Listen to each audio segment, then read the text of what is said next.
Hello, everybody. It is Friday, May 30th, 2025. And if you've been checking the news this afternoon, you may have seen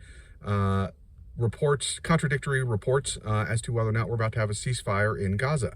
The Trump administration is out there saying we've got the ceasefire. Hamas is saying we do not have the ceasefire. Whether or not it's going to happen, I do not know. I want to be very clear on this. Here's why I think it might happen. Generally speaking, the reports that there's going to be a big ceasefire in Gaza have been coming out steadily for a year and a half now.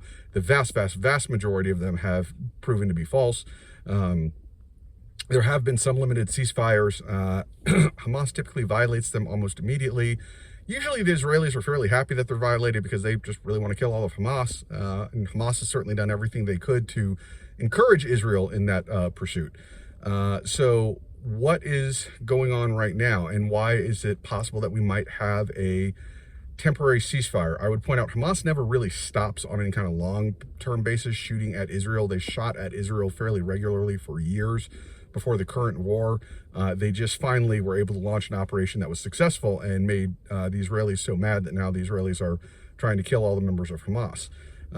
The reason Hamas might do a deal now is, well, a couple of reasons. One, 35 of their 54 highest ranking members from the start of the war are now dead, as are many of their lower ranking commanders, and as are many of the family members of their commanders and leadership. The Sinwar family tree, which was the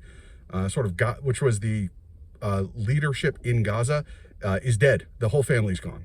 They've killed the leader. They killed his brother. The Israelis killed pretty much all of them. The guy whose name I'm completely blanking on right now, who was living in, I think it was UAE, when he went to Iran, he was the founder of Hamas. He is dead, as are many of his family members. The Israelis blew him up when he was in the Iranian Revolutionary Guard Corps headquarters. They planted a bomb and monitored for 2 months, and for him to show up when he did, they blew him up. So basically, Hamas, you might say, is having some HR issues right now, and they need to onboard some new employees. That's reason one.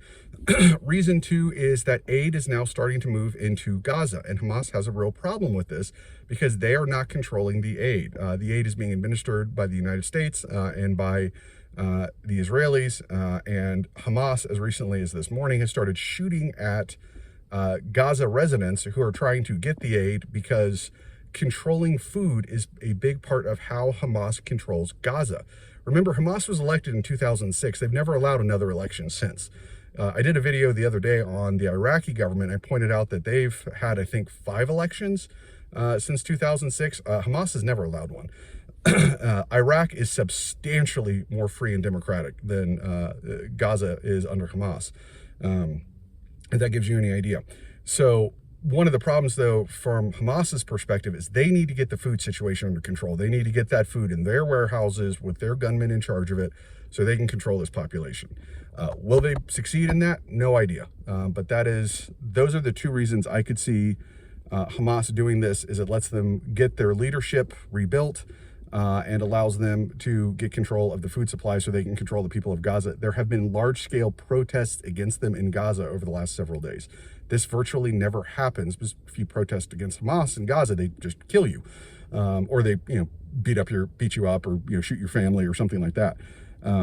Why is Israel perhaps considering it? One, they still want to get some of the hostages back. Hamas still holds a number of hostages. Two, Israel has bigger fish to fry right now. The Trump administration is hot and heavy in negotiations with Iran, and it is looking more and more like Witkoff is going to try to sign off on a deal that allows Iran to continue their nuclear program, albeit at a slower pace, and work their way toward a nuclear bomb. The Israelis will never accept that. And so they have been trying to push the Trump administration to,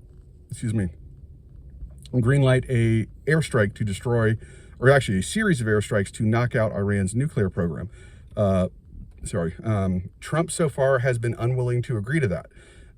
So there is the possibility, I think a very real possibility, that the Israelis may just do it on their own and basically tell Trump, look, we're not going to let Iran get a nuclear bomb.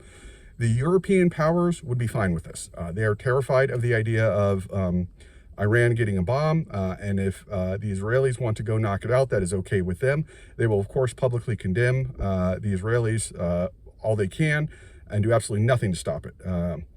Witkoff, by the way, is continuing his general tendency. If he goes, he meets with someone, he comes out, he repeats their talking points and says, this is easy, guys, we get the deal, just give them whatever they want. And, you know, then he goes and meets with the other side, and the other side says, well, we don't want to give them everything that they want. And then Witkoff is like, well, gosh, you're such a problem. And he tends to do this pretty consistently. Again, I have no idea why Witkoff is getting all these jobs. But we may be looking at a ceasefire because the Israelis have a reason and Hamas has a reason. Now, is Hamas going to maintain a ceasefire? Almost certainly not long term.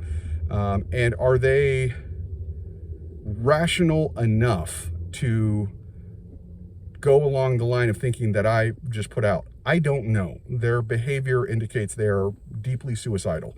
Netanyahu is pretty rational. He is extremely self-interested. But right now, he's probably a lot more concerned about Iran than he is about Hamas. So I do think it's possible. I could see this happening. I think it's unlikely, given the nature of the players and the Trump administration's tendency to announce deals virtually every single day. And they just keep announcing the deals are coming, and that way no one ever notices that, hey, you've been announcing deals every day for months and none of the deals have materialized. But again, this might happen. So I'm sorry if this was a little lengthy, but I hope everyone enjoyed it. If you think I'm wrong, if you disagree with me, please put it in the comment section. Say what you think I got wrong, fact check me. I encourage debate and disagreement. And other than that, I hope everyone has a wonderful Friday and a wonderful weekend.